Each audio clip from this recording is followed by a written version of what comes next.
അല്ല ഗൈസ്, അപ്പോൾ നമ്മൾ ഇപ്പോൾ ഈ നൂഡിൽസ് ഇതിൽ ഇടാൻ പോവാണ്. വെള്ളം നല്ലോണം തിളച്ച് വന്നിട്ടുണ്ട്, നമുക്ക് ഇട്ട് കൊടുക്കാം. ആൻഡ് ഇതിൻ്റെ കൂടെ വേറൊരു സംഭവം കൂടി ഉണ്ട്. ഈ ടൊമാറ്റോ പൗഡർ, പ്യൂരി പോലത്തെ സാധനം, ഒലിവ് ഓയിൽ, പിന്നെ ഇതിൻ്റെ മസാലയും കൂടി ഉണ്ട്. ഇതിൽ പറഞ്ഞതനുസരിച്ച് ഈ ടൊമാറ്റോയുടെ ഈ പൂരിയും കൂടി ഡീഹൈഡ്രേറ്റഡ് ടൊമാറ്റോ നമ്മൾ ഇതിൻ്റെ ഉള്ളിൽ ഇട്ട് കൊടുക്കണം വെള്ളത്തിൽ. ഓക്കെ, നമുക്കപ്പോൾ ടൊമാറ്റോ പൗഡർ കൂടി ആഡ് ചെയ്ത് കൊടുക്കാം.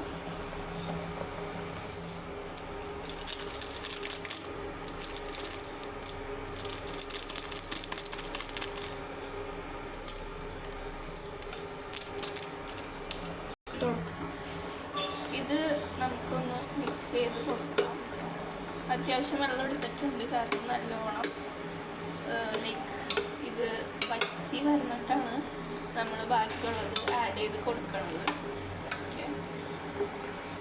ഓക്കെ, അപ്പോൾ നമുക്കിത് തിളച്ച് വരുമ്പോഴേക്കും വേറൊരു ബോളിൽ ഈ ഒലിവ് ഓയിലും ഇതിൻ്റെ മസാലയും കൂടി മിക്സ് ചെയ്ത് വയ്ക്കാം. സോ നമ്മൾ ഡീഹൈഡ്രേറ്റഡ് ടൊമാറ്റോ ആഡ് ചെയ്ത് കൊടുത്തില്ലായിരുന്നു, അപ്പോൾ നമ്മൾ മസാലയായിരുന്നു, അതും കൂടി ആഡ് ചെയ്ത് കൊടുക്കാം. ഓക്കെ, സോ എന്തായാലും നമ്മൾ ഒലിവ് ഓയിലും കൂടി വെള്ളത്തിലേക്ക് തന്നെ ആഡ് ചെയ്ത് കൊടുക്കുകയാണ്. And we are going to make this soup. Okay, അപ്പം നിങ്ങൾ അറിഞ്ഞപ്പോഴാണെന്ന് അറിയാലോ. അല്ല, അത് കൂടെ വന്നപ്പോഴും അവർക്ക് മനസ്സിലായില്ലേ എങ്ങനെയാ ഉണ്ടായ